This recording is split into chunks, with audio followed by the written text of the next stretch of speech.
Vamos lá, boa tarde, né? Bom fim de tarde, sexta-feira, dia 9 de setembro, fazer o nosso fechamento, falar um pouquinho como é que foi a semana na nossa perspectiva, né? Olhando aqui para ações, para o mercado de ativos digitais, Venture Capital e como é que a gente vê para a próxima semana, né?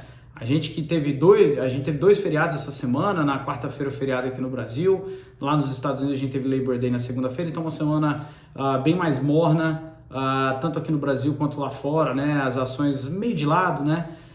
Não teve assim tanto destaque, mas acho que o principal ponto aqui é, claro, a entrada do mês de setembro, que costuma ser realmente um mês bastante complicado para os mercados, historicamente, como eu comentei na semana passada, e a gente teve alguns pontos aqui para destacar, né? Acho que o primeiro, na quinta-feira ontem, o Banco Central Europeu aumentou em 75 bips aí a taxa de juros por lá, foi o maior aumento da história, né? A gente sabe que a Europa está bastante pressionada com a questão inflacionária, principalmente por conta da Covid, e agora mais ainda depois da invasão da Rússia lá na Ucrânia, né? A pressão sobre o preço de energia muito forte, o gás natural subiu absurdamente, né? Estava na faixa dos 16 euros, já passou de 400, bastante complicado, principalmente quando a gente chega perto aí do inverno, né? A gente tem que ver como vai ser o desenrolar dessa história, e como eu já falei inúmeras vezes, o mercado detesta imprevisibilidade, então assim, a Europa está muito complexo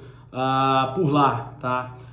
Nos Estados Unidos a gente teve destaque na quinta-feira, o Jay Powell falou, né, em evento lá, e basicamente ele reforçou o tom um pouco mais hawkish, um tom um pouco mais duro no combate da inflação, né? Nada de diferente do que o mercado já esperava, tanto que na quinta-feira foi mais um dia morno para os mercados, a bolsa subiu levemente por lá, e ele reforçou que vai manter, deve manter na verdade, né? Depende de várias variáveis que andar nos próximos meses, principalmente até o final do ano, que deve manter a taxa de juros mais elevada para conter a inflação de maneira mais segura, tá? Então, isso é algo que a gente deve observar, e tem alguns fatores aqui que eu também mencionei, né? Eu acho que o primeiro, os preços dos ativos de risco lá nos Estados Unidos estão em patamares atrativos, por mais que você possa ter algum tipo de volatilidade ainda no curto prazo, muito interessante quando a gente olha para o longo prazo, principalmente falando dos Estados Unidos, que não dá muitas oportunidades de preço descontado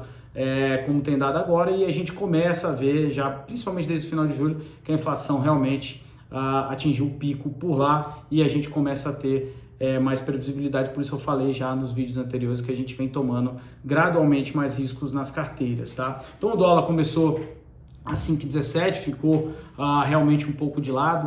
Uma coisa que a gente não gosta muito, é ruim até para o mercado brasileiro, né?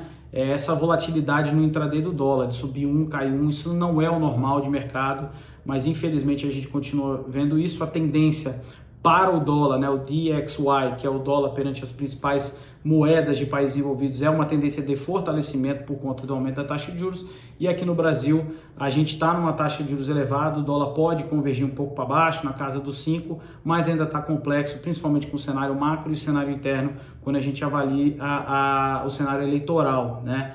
Na quarta-feira teve o 7 de setembro, um movimento muito forte em favor do Bolsonaro, mas em termos de eleição, no nosso entendimento, ainda está muito apertado e difícil de prever o que vai dar, tá? Mas Brasil também, assim como os Estados Unidos, em alguns pontos e algumas empresas até mais barato do que lá também. O que falta para o Brasil é essa confiança, até porque a gente é altamente dependente do capital externo e de capital institucional, tá? Quando a gente fala aqui de Venture Capital, apenas reforçando um dado que já vem acontecendo ao longo do ano, né?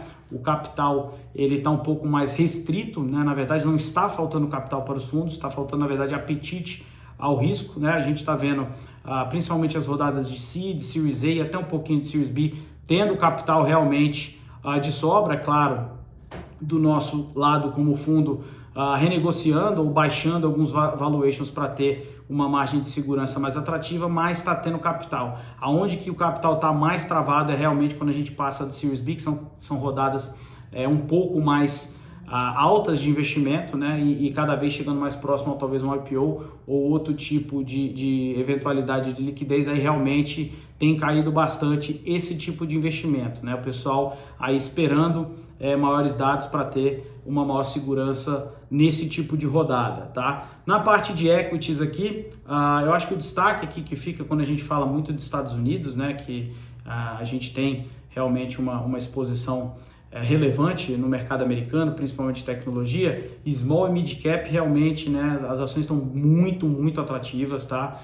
Tem coisa realmente descontada, caindo 70% no ano, e empresa que vem entregando ainda resultado consistente, tá? Claro que teve a revisão de valuations, como eu falei, principalmente quando você pensa em ação de tecnologia, né?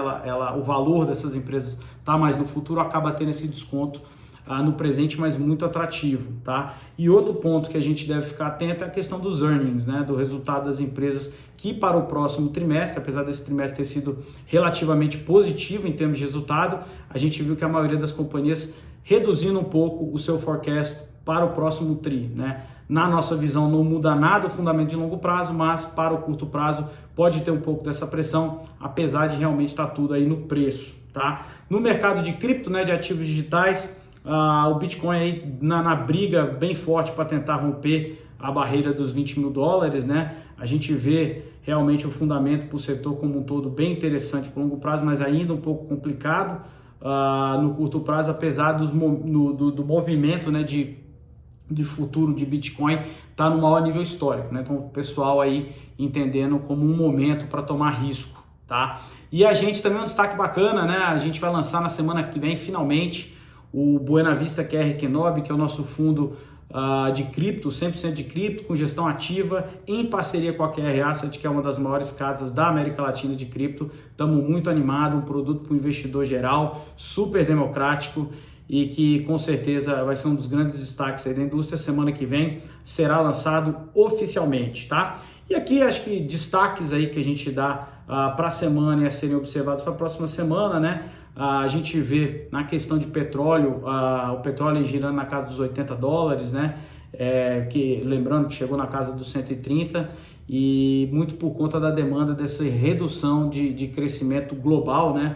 E até possível recessão nos principais mercados, o petróleo caindo de preço, né? Muitos especialistas dizendo, inclusive, que deveria estar um pouco mais baixo. Isso pode arrefecer um pouco a questão inflacionária. Claro, impacto teve direto nas ações da 3R, mas lembrando que a empresa tem crescimento contratado, ou seja, projeto sendo executado para um crescimento super elevado, né? E Nvidia, né, que para a gente aqui é a nossa terceira maior posição do fundo, a gente vem aumentando aí até um pouco a posição por achar muito atrativo olhando para o longo prazo, né? Os cases que realmente a Nvidia está inserido é bem bacana, só que tem a pressão de curto prazo, né? A questão do impacto dos Estados Unidos com a China, obviamente vai gerar um impacto de curto prazo, mas também quando a gente pensa nos mercados inseridos, a gente não vê tanto impacto assim, na verdade muito mais uma oportunidade de compra, de aumento de posição numa das melhores empresas que a gente fala, inclusive a nível global, tá? E é isso, pessoal, acho que falando de semana é isso, a gente continua ainda nessa questão de volatilidade, um pouco mais variável, né, eleições no Brasil, mas sempre olhando aquele fundamento de longo prazo e tentar evitar, principalmente quando fala de pessoa física, esse pinga-pinga, né? Adota uma estratégia aqui, depois troca, vai para lá e no final acaba perdendo dinheiro e não tendo um portfólio super bem alocado, pensando em ganho consistente. Beleza? É isso, aquele abraço e bom final de semana.